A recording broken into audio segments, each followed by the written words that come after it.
Kumusta mga ka-streamers? Narito na ang Tagalog movie breakdown ng pelikulang The Cloverfield Paradox. Ano-ano kaya mga dapat mong malaman na nagpasang detalye at sekreto sa pelikulang ito?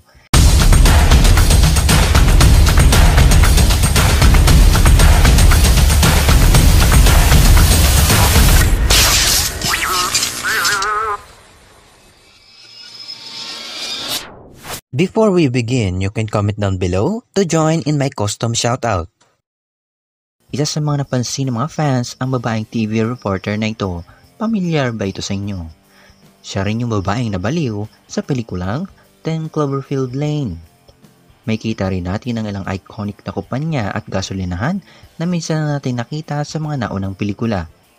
Nariyan ang kumpanyang Tagruato, Kelvin at ang Slasho. Ang istorya ng pelikulang ito ay medyo komplikado. Ang pamagat nito ay umiikot din sa time travel at iba't ibang dimension. Ang pelikulang ito ay nangyari dahil sa tinatawag na pre-dimensional paradox. Sa unang pelikula, sa timeline na yon, may kita natin ang isang bumagsak na satellite sa taong 2008 at siyang naging dahilan sa pagkakagising ng Clover. Pero, paano kung hindi ito ang nangyari?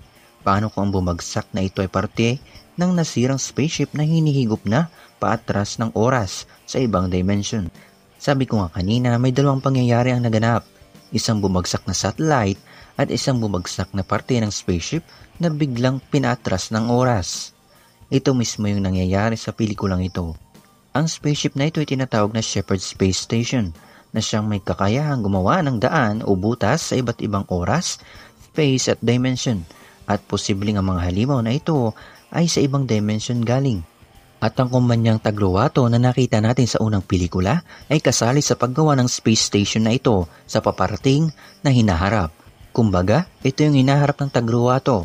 Sa madaling salita, imagine mo ang isang advanced technology na bigla na lang lumutaw at bumagsak sa dagat na walang ni isang nakakaalam kung saan galing. At malalaman mo na lang na ito pala ginawa ng sarili mong kumpanya na Tagruato. Pero wala kayong record na ginawa nyo ito at malalaman nyo na lang bigla na ito pala ay galing sa hinaharap. Ito ang paradox na nangyayari sa pelikulang ito. At Pauli, alam nyo ba ang halimaw na nakita natin dito? Ito ang adult version ng Clover na nakita natin sa unang pelikula.